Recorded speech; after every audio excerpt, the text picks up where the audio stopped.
Tout comme aussi un frère prédicateur ou porteur d'un message ne sera jamais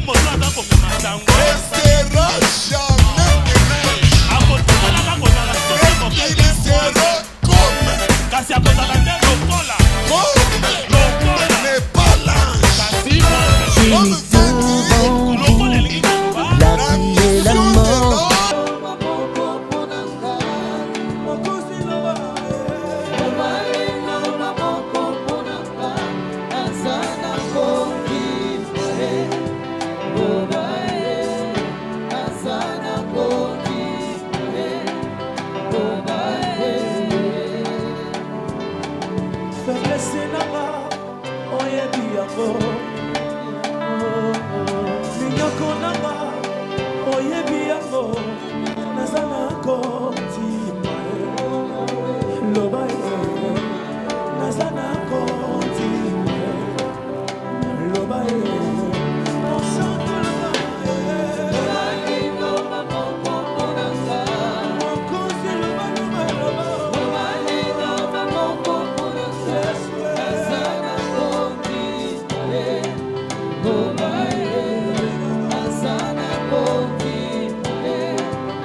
Mettons-nous debout pour la lecture de sa parole.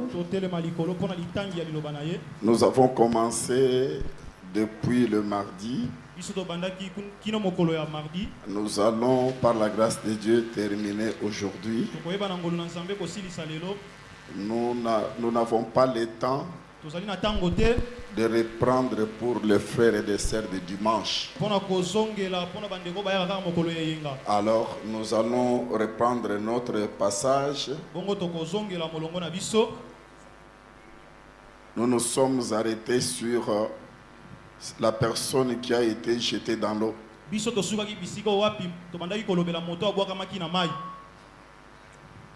Nous reprenons Ecclésiaste chapitre 1.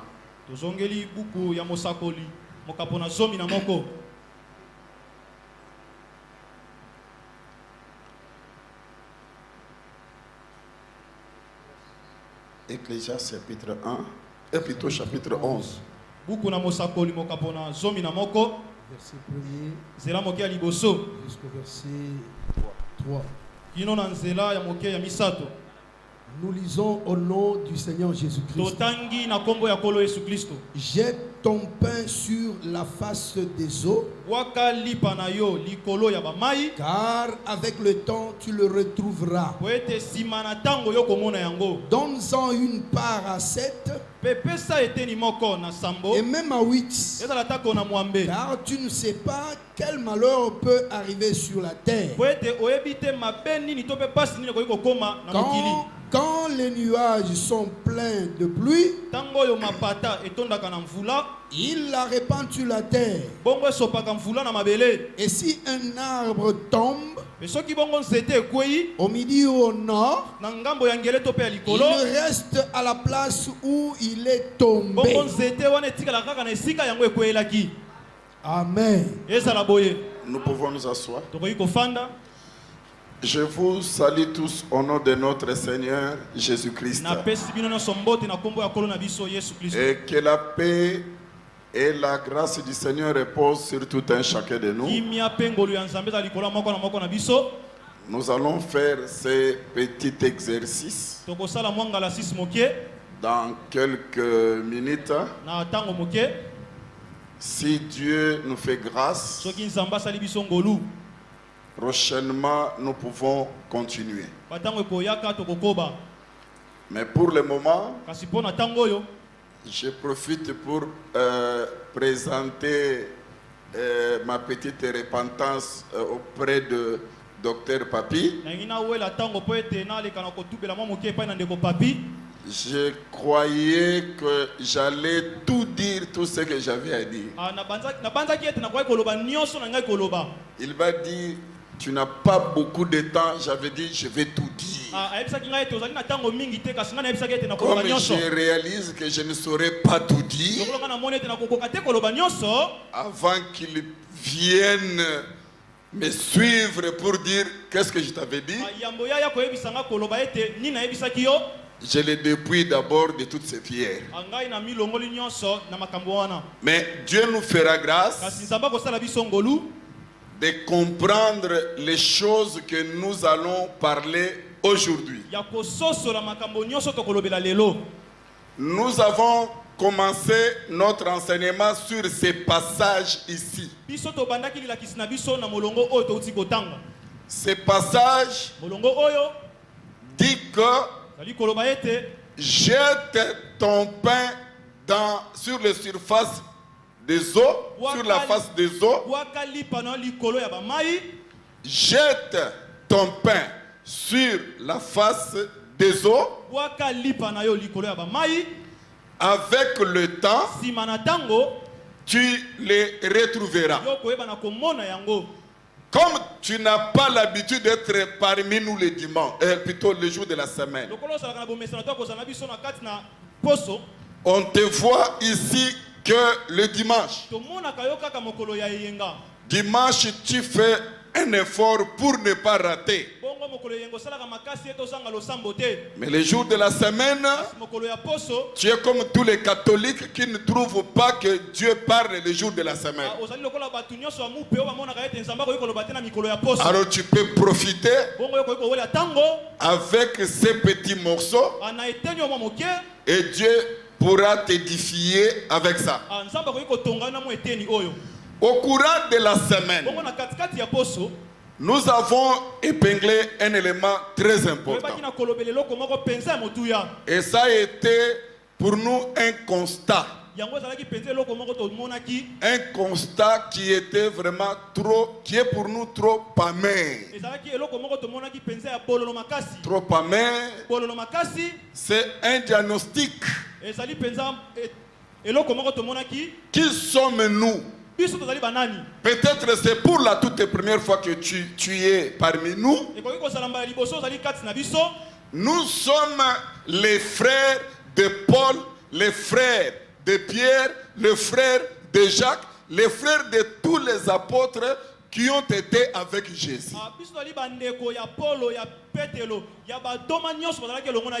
Donc ici, bien-aimé, si tu es invité pour la toute première fois, nous nous présentons encore une fois. Si vous avez connu Pierre dans la Bible, vous avez connu Paul dans la Bible, nous sommes ses frères, ceux qui ont suivi Jésus-Christ. Mais il y a eu un constat trop amer. Étant les frères de Pierre, les frères de Paul, les frères de tous les apôtres, nous avons appris à dire Amen à tout ce qui est écrit, même au détriment de moi-même. C'est quoi le constat? Les frères de Pierre, l'assemblée des saints, l'église des saints, les gens n'écrivent plus Amen à tout ce qui est écrit. Le constat est que si un prédicateur passe ici, quand il touche les douleurs, interprète. Tu auras les mariages. Voilà. Tu auras les mariages. Les gens criaient Amen. Tu vas piétiner les mariages. Les gens crieront Amen. Ils diront qu'il y a le feu ici. Mais lorsqu'on dit tonnerre wana. Ah, ce tonnerre, c'était la voix de Dieu. Là, les gens se taisent. Alors nous avons constaté que il y a le vide dans beaucoup de frères et sœurs ici. C'est ainsi que les gens viennent ici. Nous avons démontré pour les pains qui périssent. C'est pourquoi les amènent. Tu peux donner un verset de la Bible qui est écrit. Tu verrais que quelqu'un s'est refroidi. Mais lorsque tu diras, tu auras la voiture. Là, toute la salle s'élève. Alors nous sommes en train de constater que c'est un danger. Et vous devez savoir que les enfants d'Israël ne criez pas seulement quand on leur disait qu'ils auront des voitures. Nous avons donné Néhémie chapitre 8. Dès qu'on lisait la loi de l'Éternel, comme cette loi-là était écrite en eux, un amen sortait. Et vous allez comprendre que nous avons constaté aussi que dans nos frères et sœurs sont vides. C'est pourquoi les gens ne viennent pas pour écouter la parole. Les gens viennent pour qu'on leur dise tu auras les mariages. L'argent, tu auras l'argent. C'est pourquoi la télévision, il n'y a que de fausses prédications. Et nous avons prêché ceci. Si la parole de Dieu habite en vous abondamment, cette parole vous donnera tout ce que vous avez besoin. Si la parole habite en vous abondamment,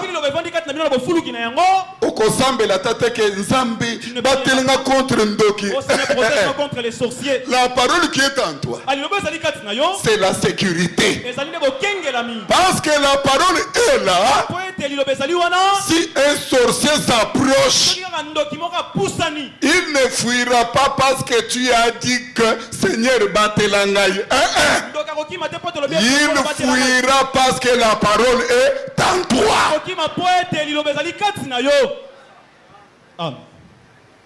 Ce n'est pas l'ensemble des saints.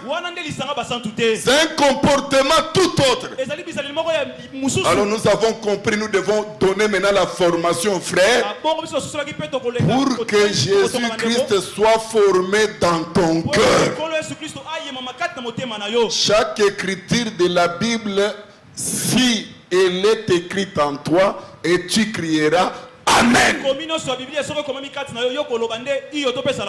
Voilà, pendant la semaine, nous nous sommes beaucoup étalés sur ça. Mais je voulais soutenir cela avec l'écriture. Comme nous avons travaillé la semaine avec le président du culte, ça doit être Colossiens chapitre 3, parce qu'il y a des frères qui m'ont demandé le verset. Colossiens chapitre 3. Ça doit être le verset 16. Et notez comme nous avons demandé pendant la semaine. Nous lisons Colossiens 3 verset 16. Que la parole de Christ habite en vous abondamment. Vous sentez même les amens, hein? Il n'y a même pas les amens. Mais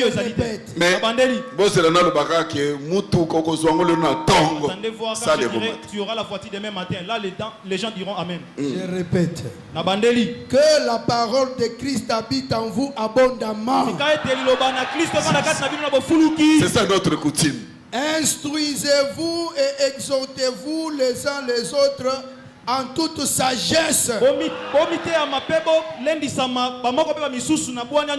par des psaumes, par des hymnes, par des cantiques spirituels, chantant à Dieu dans vos cœurs sous l'inspiration de la grâce.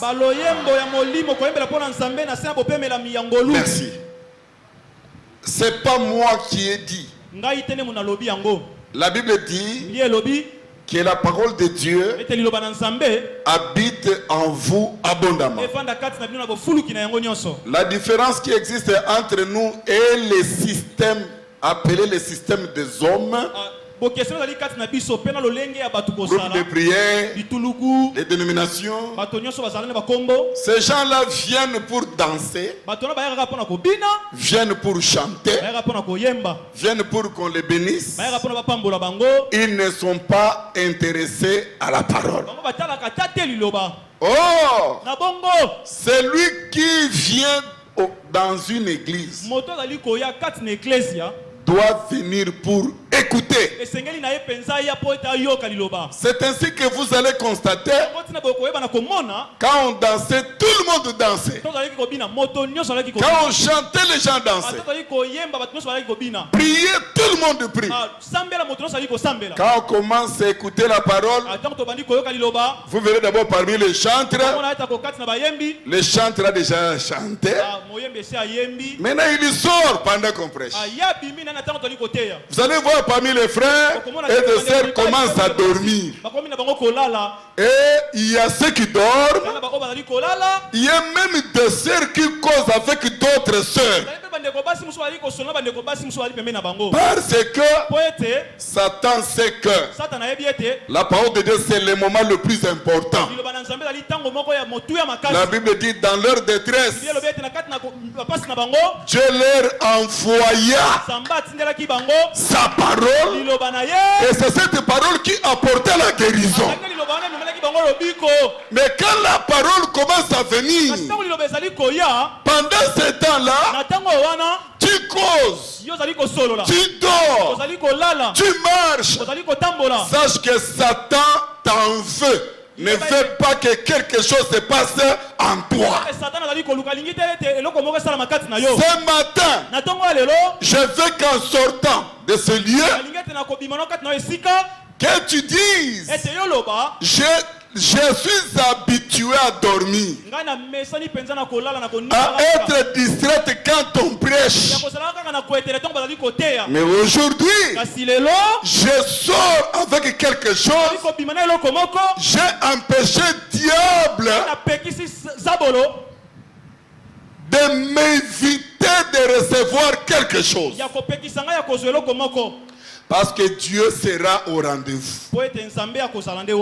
Regardez frère, j'entre parce que c'est dans ces quelques minutes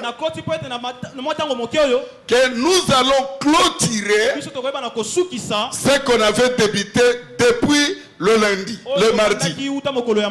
La Bible déclare, jette ton pain sur la face des eaux. Deuxièmement, quand vous jetez, avec le temps, tu le retrouveras. Nous nous sommes étalés dans toutes formes de ces versets-là.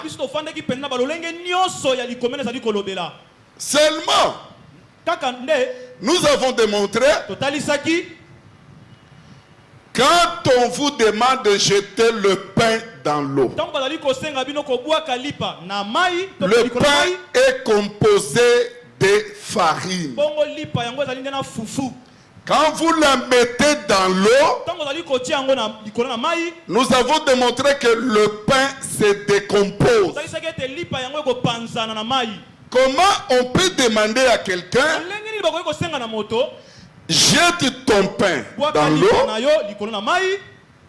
avec le temps, c'est même pas le même jour.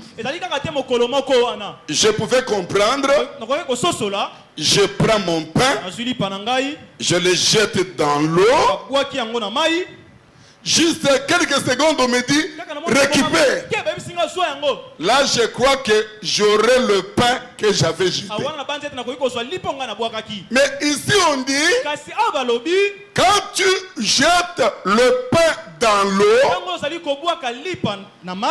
On te dit, c'est avec le temps que tu vas le retrouver. Mais c'est bizarre. C'est impossible. C'est impossible.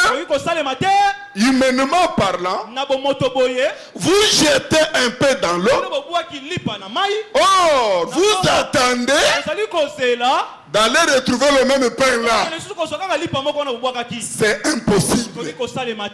Mais il est dit, toute écriture est inspirée de Dieu. Comme cela est dans la Bible, nous devons chercher à comprendre que c'est un langage de Dieu. Parce qu'humainement, c'est impossible. Quand vous jetez le pain dans l'eau, et plus tard, venir récupérer, c'est impossible. Je demande aux frères et nos invités, si tu es venu pour la toute première fois, fais un effort de saisir ce que nous disons. Si tu n'as pas l'habitude de saisir la prédication, si tu n'as pas l'habitude de saisir la prédication, tu as l'habitude de dormir, fais l'exception ce matin. Parce que pendant que nous sommes en train de parler, je vous informe que ceux qui sont attentifs, les anges descendent pour accompagner cette parole-là dans ton cœur et résoudre n'importe quelle détresse. C'est pourquoi on est jaloux de toi, trop jaloux de toi, de saisir cette écriture que nous venons de lire. Apparemment, c'est une chose impossible. Cette manière de parler, quand vous êtes devant les scientifiques, les intellectuels de ce monde, vous allez leur dire, écoutez, dans la Bible, on a dit, prends un pain, jette dans l'eau, après des années, après des jours, tu viendras le retrouver. Les hommes de ce monde, les scientifiques, les intellectuels vont dire que la Bible raconte n'importe quoi. C'est pourquoi ce livre est différent de tous les livres. Ce qui est écrit dans ce livre, c'est la folie pour les intellectuels de ce monde. Cela n'est pas étonnant. Vous êtes à la télé, vous suivez un érudit, un savant qui vous dit, oh, dans la Bible il y a beaucoup de contradictions. Cela montre que c'est un livre qui a été écrit par les hommes. C'est à cause, par exemple, de telles phrases, de telles phrases où on dit, prends ton pain, jette dans l'eau, avec le temps tu les retrouveras. Les professeurs des universités, vous êtes là, vous appellerez ça de la folie. Vous direz que vous n'avez pas de tête. Le pain, ils vont dire ceci, la composition d'abord du pain, la composition du pain, quand vous jetez ça dans l'eau, même après 2 jours, même un jour, vous ne retrouverez rien. Ça se décompose déjà. Vous voyez comment la Bible, elle a des contradictions. Et frère, mais nous disons toute écriture a été inspirée de Dieu. Nous disons ce qui est dit là, c'est une parabole. C'est une parabole. Or, une parabole, c'est le langage de Dieu. Un homme est venu sur la terre. Un garçon venant du ciel. Il prêchait. En prêchant, il n'était pas compris par les gens qui parlaient même de la religion. Les gens qui parlaient même de Dieu ne l'ont pas saisi. Ce garçon-là leur a dit, mais pourquoi vous ne comprenez pas mon langage? Vous citez le nom de Dieu dans la bouche, mais vous ne comprenez pas mon langage. Et il leur a dit, si vous étiez les fils d'Abraham, vous auriez compris mon langage. Donc la Bible, c'est un langage de Dieu. C'est un langage codé. Dieu a codé. Tu peux faire la théologie, être professeur de l'université, parler un français raffiné.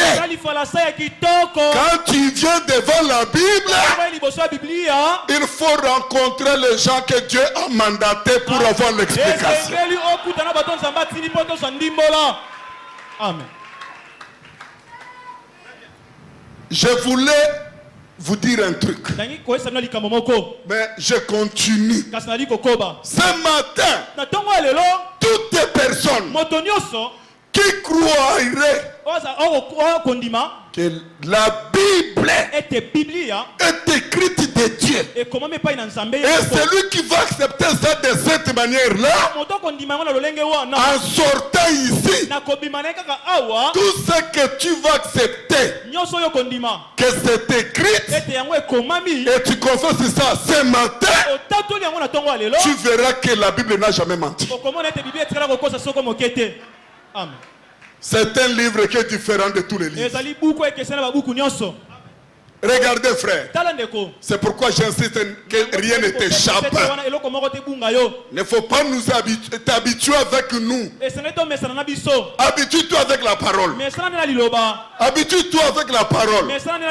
Même si ma tête ne te plaît pas, même si cet hangar ne t'a pas plu, me dis que je n'ai pas besoin de sa tête. Je n'ai pas besoin de cet hangar. Je vais écouter. Est-ce qu'on parle de la parole? Quoi seulement la parole? Parce que, par exemple, quand la parole dit, il vous guérira de toutes vos maladies. Ce n'est pas ma parole, ce n'est pas l'hangar, c'est ce qui est écrit. Et si tu crois, tu ne vas plus rentrer malade parce que tu as cru à ce qui est écrit. Voyez, frère, mais nous avons démontré, effectivement, le monde a raison. Quand le monde dit, vous jetez le pain, vous ne pouvez pas, après des jours, retrouver ce pain-là. Le monde a raison. Prenons l'eau aujourd'hui, mes bien-aimés frères. Prenons un seau d'eau. Apportez-moi le pain. Nous allons faire l'expérience ici. Quand nous le mettons, le soir, quand nous reviendrons, décomposer. C'est vrai. Le monde a raison. Quand le monde doute là, le monde doute avec raison. Il faut faire l'expérience. C'est à partir de là que nous allons dire, la Bible a menti. Mais nous devons prouver que la Bible n'a pas menti. La Bible a dit vrai. Écoutez, tous les pains que vous voyez dans ce monde,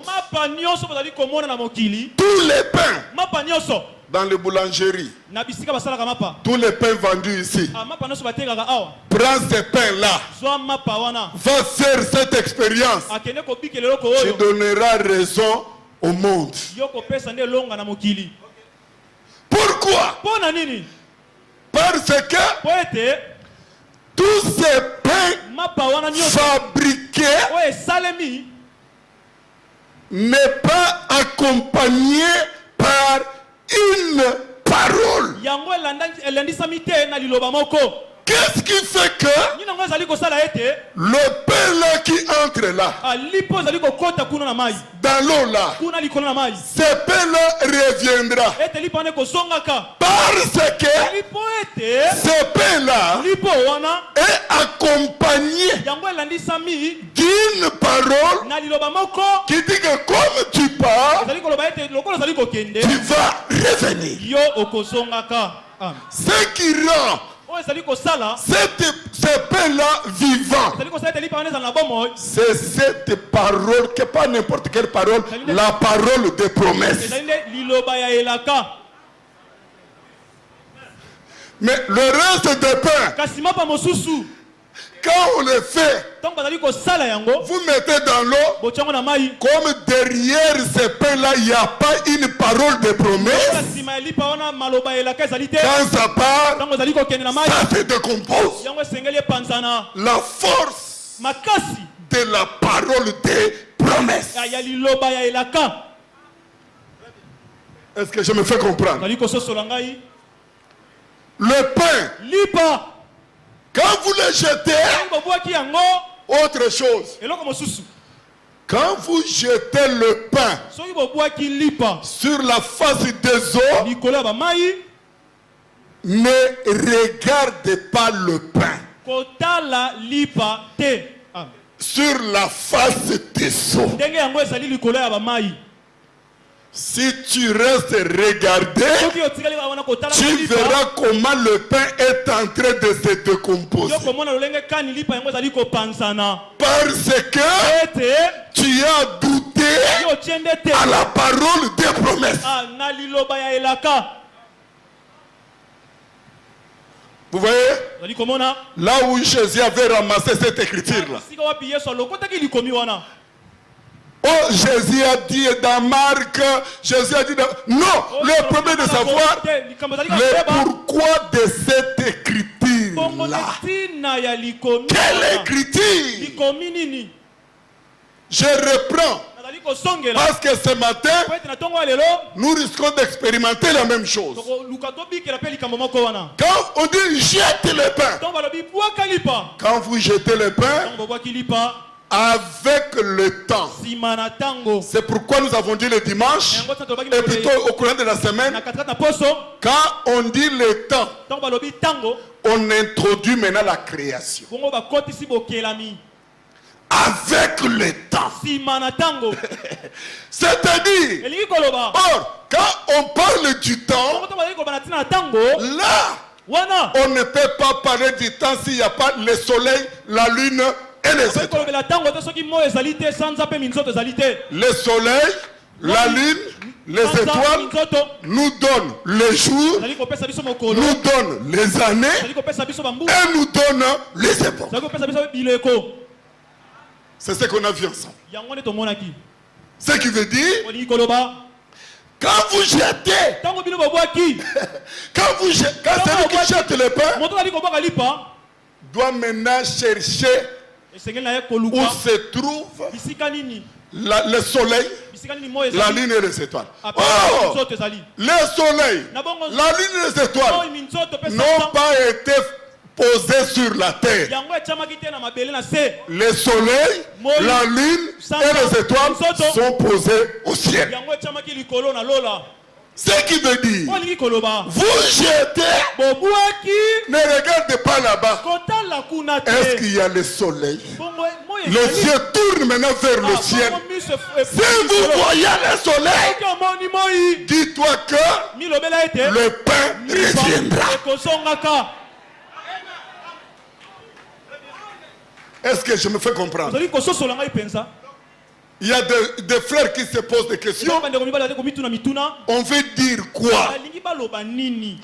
Avec le temps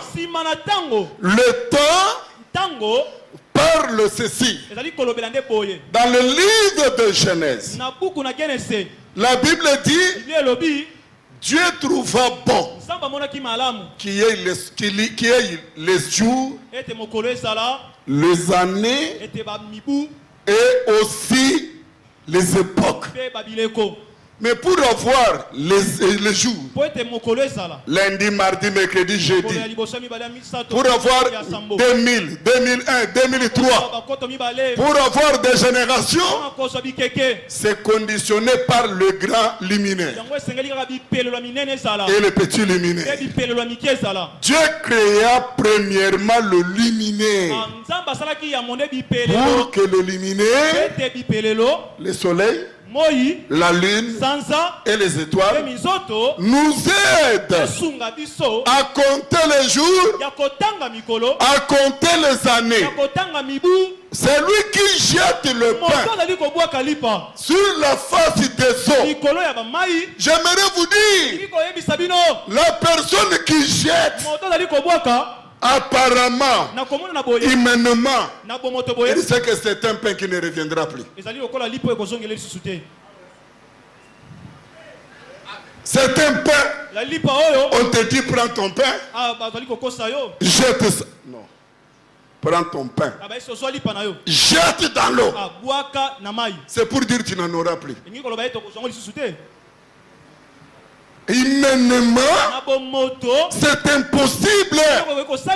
Oh, ce qui est impossible au médecin, ce qui est impossible à toi-même, ce qui est impossible aux gens est possible si les yeux regardent au ciel.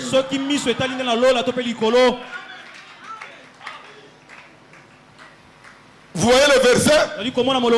Ce verset-là est dans Marc. Je veux qu'on nous aide par le président de culte. Regardez le pourquoi de ces passages-là. Marc chapitre 11, si je ne me trompe pas. Marc chapitre 11. Que rien ne vous échappe, parce que Dieu est capable de faire des choses pendant que tu écoutes seulement la parole. Ne dors pas.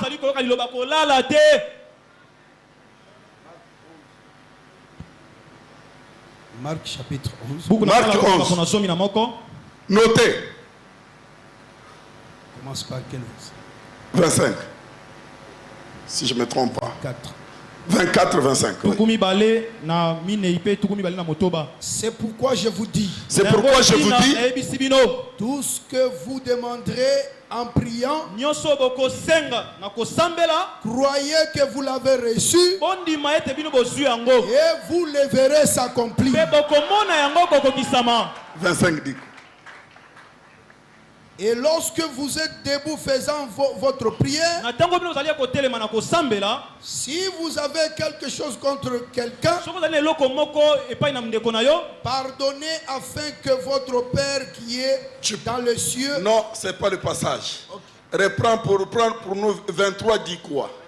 23. Prends le 23. 23.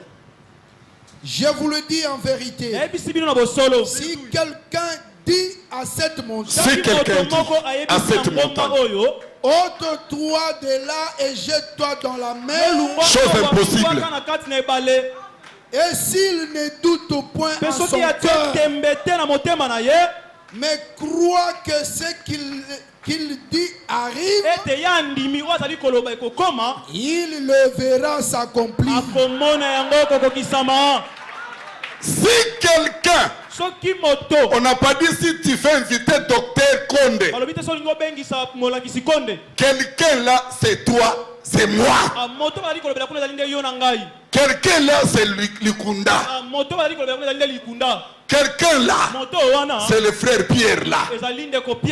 Si quelqu'un quelqu'un, on n'a pas dit si un prédicateur, dit à cette montagne, chose impossible, de dire à la montagne, montagne, donc montagne c'est la pierre.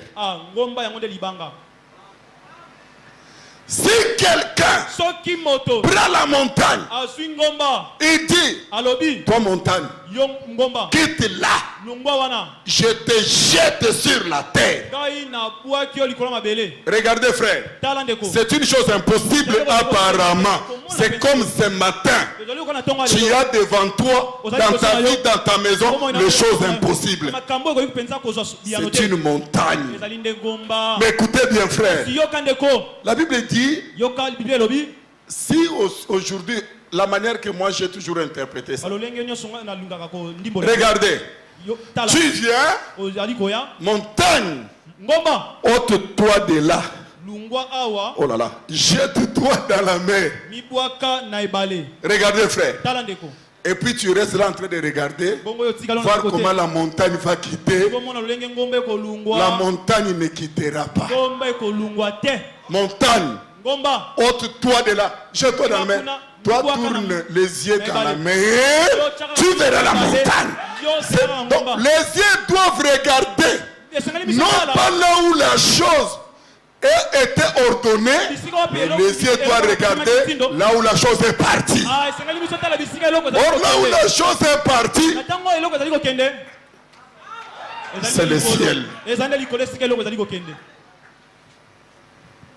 Comme on n'a pas le temps, suivez maintenant, nous allons vite. Nous sommes allés pour comprendre la pierre qu'on jette là, le pain qu'on jette. Je suis allé dans le livre Jean chapitre 6. 5, 6, si je ne me trompe pas. Jésus a provoqué une discussion et le pourquoi de la discussion, c'était d'expliquer le pain qu'on parle, c'est le pain de la boulangerie ou le pain, c'est un langage qui parle autre chose. Jésus engage un débat. Il multiplie le pain. Les gens ont mangé le pain. Ont mangé le pain. Demain, les gens sont venus pour encore manger le pain. Nous avons vu ensemble. Quand ils sont venus pour manger, Jésus a dit les gens du groupe de prière, ils n'ont pas le pourquoi de chaque chose. J'avais fait la multiplication des pains pour vous expliquer le pain là, ce n'est pas le pain fabriqué dans la boulangerie. Dans Jean, il dira que Moïse vous a donné des pains, mais des faux pains. La manne. Mais moi qui est devant vous, je suis le pain venant du ciel. Donc, nous avons compris que le pain, c'est un homme. Ce n'est pas la composition de farine de boulanger. Maintenant, deuxième chose. Si le pain c'est un homme, alors il faut que cet homme-là soit jeté. Soit jeté dans l'eau. Et cet homme jeté dans l'eau doit encore revenir. Le reste de tous les pains que Moïse leur avait donné pourrissaient et disparaissaient. Alors il y a un pain qui peut pourrir pour donner la vie et revenir encore. Amen. Amen. Ce pain-là, un pain extraordinaire. ordinaire. Frère, suivez bien. Comme le père c'est un homme. Donc, c'est un langage ici. De Ecclésiaste, c'était une prophétie. C'est une prophétie qui annonçait les choses à venir. Si vous voyez un pasteur dans son église faiseur de miracles qui vous dit mettez de l'eau, je vais jeter le pain, vous verrez le miracle de l'Ecclésiaste. Même s'il jette le pain et que le pain revient, c'est un magicien. Ce n'est pas le miracle. Parce que ici, c'est un langage prophétique qui annonçait un homme sera jeté dans l'eau et cet homme-là reviendra.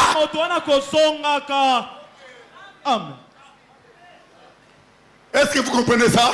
Remarquez pour terminer, frère. Comme c'est un homme, est-ce qu'il est le seul à donner cette prophétie? Ecclésiaste? Non. Dans Luc 24, Jésus dit lui-même que le psaume, la loi, le prophète ont annoncé cette prophétie. Alors, le prophète Amos dit, Dieu ne fait rien sans révéler. À travers ces prophètes, ce n'est pas Branham. Les prophètes qu'on parle ici, ce n'est pas Branham. Ce n'est pas Mukuna. Branham, s'il ne croit pas en Jésus, il ira en enfer.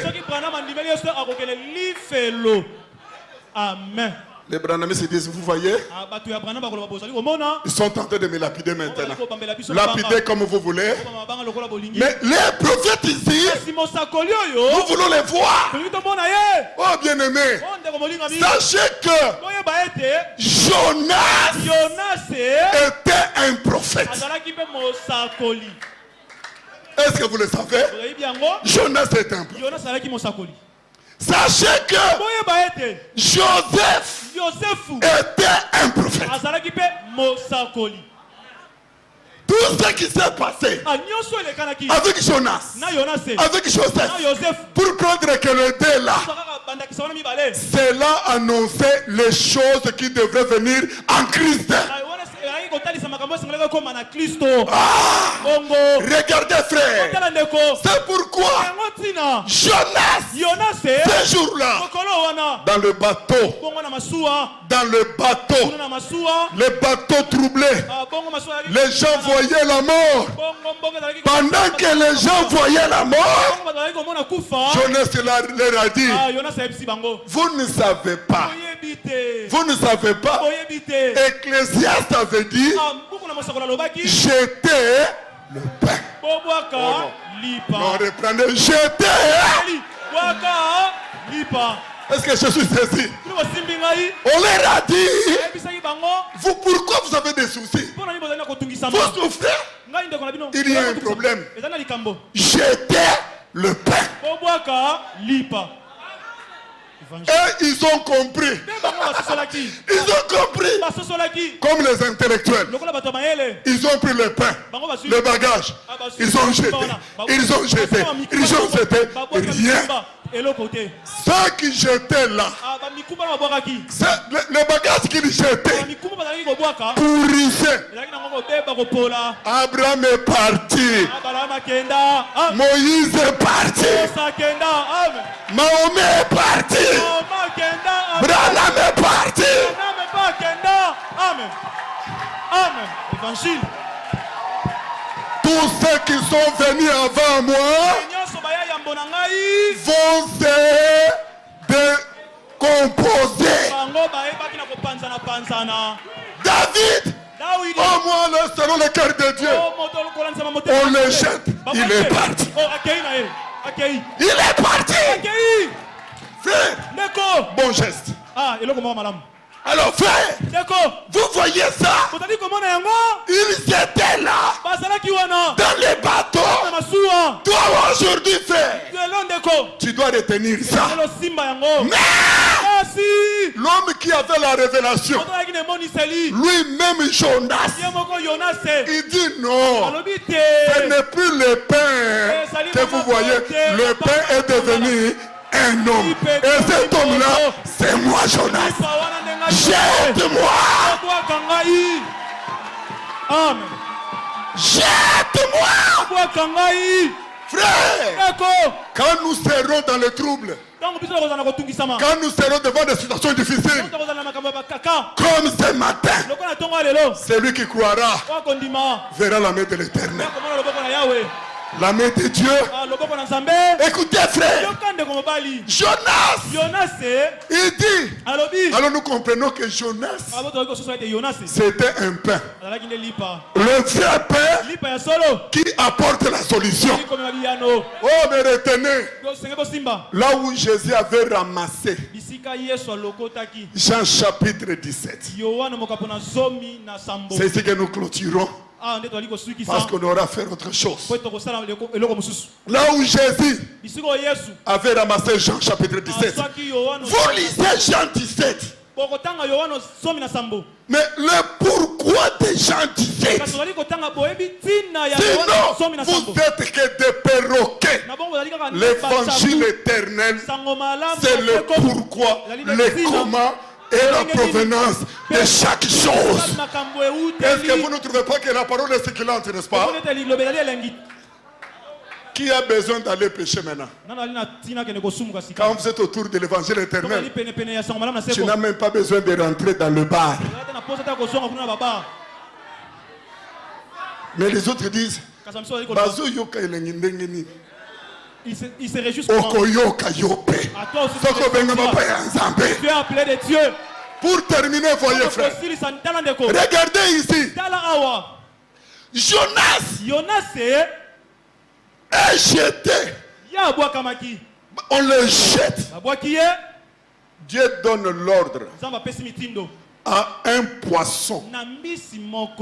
Il dit, il donne l'ordre à un poisson. Personne ne peut venir à moi sans que le Père l'a dit. Le poisson reçoit l'ordre d'aller vers Jonas. Jonas entre dans l'eau, mais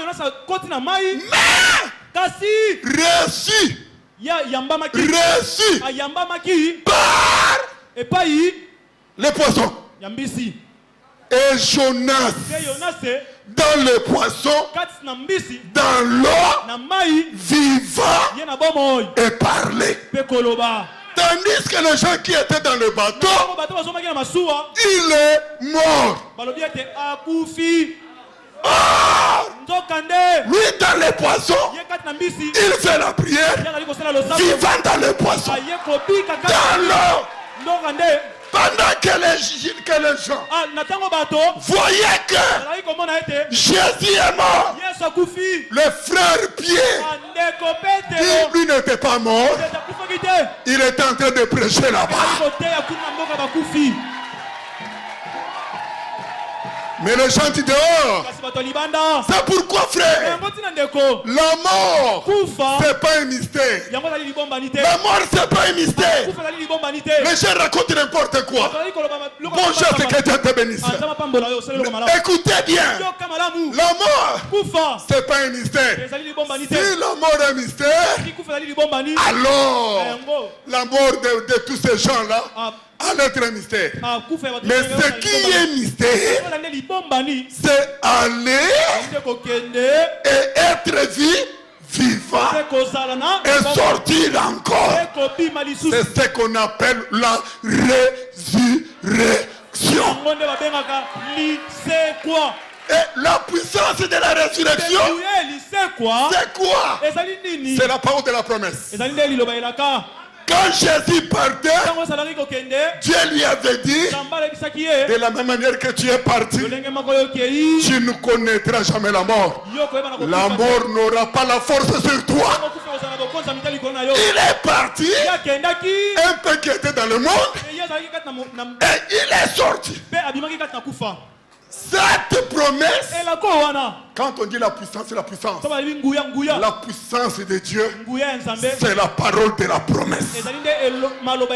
C'est lui qui croit aux promesses de Dieu. C'est lui qui croit aux promesses. Qui embrasse ça, qui pose sa foi dans cette promesse. Il doit savoir derrière chaque promesse de Dieu, il y a une puissance de résurrection. Écoutez-moi bien aimé. Deuxième élément. Il entre dans le poisson. Mais j'aimerais vous dire, voici le pourquoi de cette écriture qui dit, Père, je suis venu dans l'eau, l'eau le monde. Mais il y avait le poisson. Les poissons, quand ils se divisent en plusieurs parties, c'est les poissons. Et le poisson, Jésus dit, je suis venu dans le monde. Là c'est le monde. Mais dans le monde, il y a un poisson que Dieu attire vers Jésus. Oh frère, bénis l'Éternel pendant 7 ans quand les gens sont dans le monde. Mais toi, tu as reçu cette parole. Et tu aimes cette parole. La souffrance, des problèmes, tu n'abandonnes pas. Parce que tu es dans le poisson. Tu es poisson. Tu es poisson. Voici Jean 17 qui dit, je suis venu dans le monde, mais le monde ne m'ont pas reçu. Maïnyonso et Yambaki Jonas. Tout on n'a pas reçu Jonas. Kaka Mbisi. Seulement les poissons qui avaient reçu Jonas. Quand les poissons avaient reçu Jonas. C'est pourquoi Jésus dit, mais ils ont reconnu ta parole. Je les ai fait connaître ton nom. Okotanga katata mwana pembe musantu. Toujours Père, Fils et Saint-Esprit. Okobatisa makana kombo ya tata. Tu seras toujours baptisé au nom du Père, du Fils et du Saint-Esprit. Parce que tu es dans le monde. Mais ceux qui sont dans le poisson, on leur a fait connaître le nom de Dieu. C'est le nom de Dieu. Le nom de Dieu. De Jésus-Christ. C'est pourquoi le baptême, c'est au nom de Jésus. Après avoir écouté l'évangile éternel. Et tu crois à cela, tes péchés ne sont pas pardonnés. Je demande une minute pour prendre le deuxième témoin seulement. Comme j'avais déjà donné Jonas, et je donnais encore un autre. Oh bien-aimé, Joseph. C'est là où je termine. C'était un pain. Un pain, frère. Un pain. Oh Joseph. Nous refusons d'appeler Joseph. Nous allons commencer à l'appeler pain. Ses frères l'ont pris. Ses frères l'ont pris. Longé. Sa maman et son papa. Son papa savait que mon fils est mort. Or, dans le citerne où il était considéré comme mort, il était vivant. Et le jour où Joseph s'est révélé à ses frères, son papa a dit, Joseph vient encore. Ce qui veut dire les pains qui étaient jetés dans l'eau et sont sortis.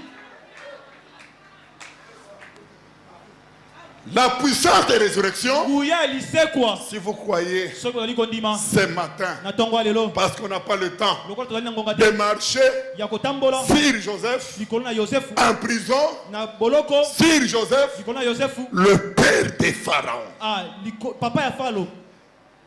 Joseph, Pharaon n'était plus au-dessus de lui. Les gens prêchent mal.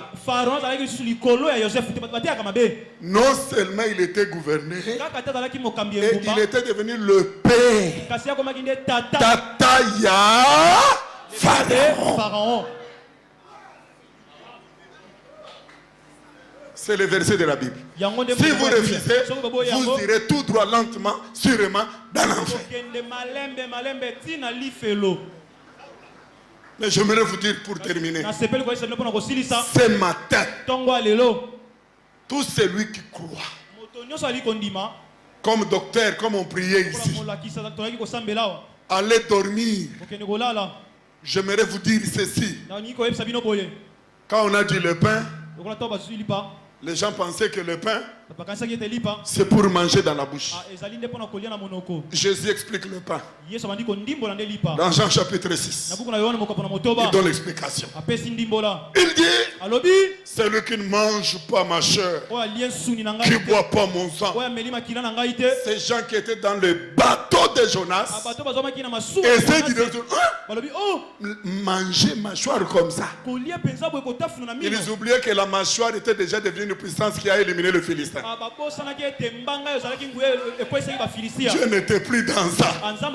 Alors Dieu leur a dit, oh, parce que il pose la question, je savais déjà que c'est lui qui allait croire. Et manger, c'est croire.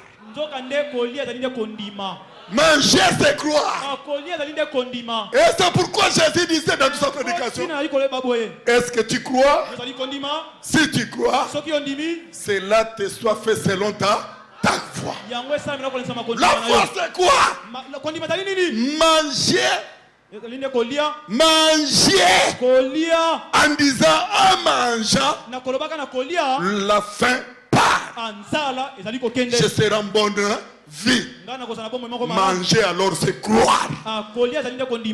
Quelle qu'en soit la maladie, quelle qu'en soit la situation, quel qu'en soit le problème, ce matin, si tu manges ou si tu crois que le pain, le seul pain qui était entré, ce pain-là est sorti.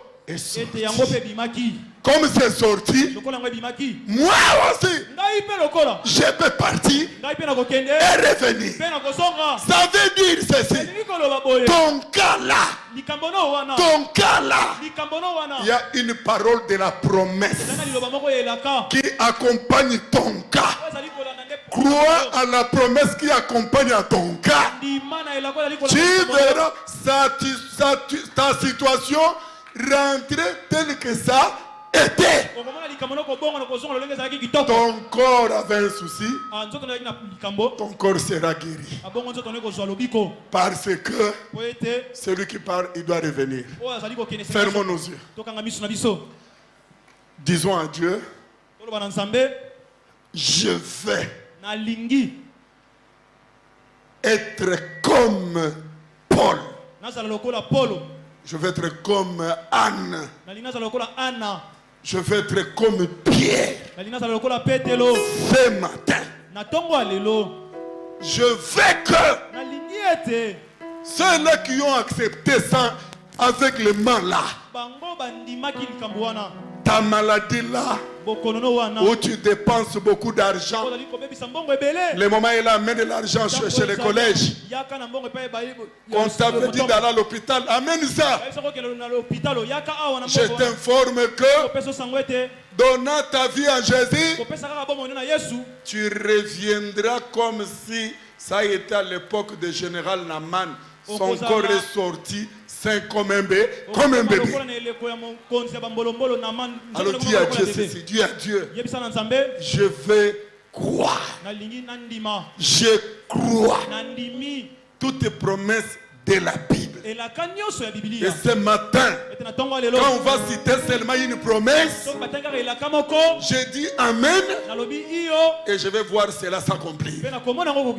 Demandez à Dieu avant qu'on prie pour vous. Dis à Dieu ce que tu veux. Prie au nom de Jésus.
Que le Seigneur vous bénisse au nom de Jésus. Amen.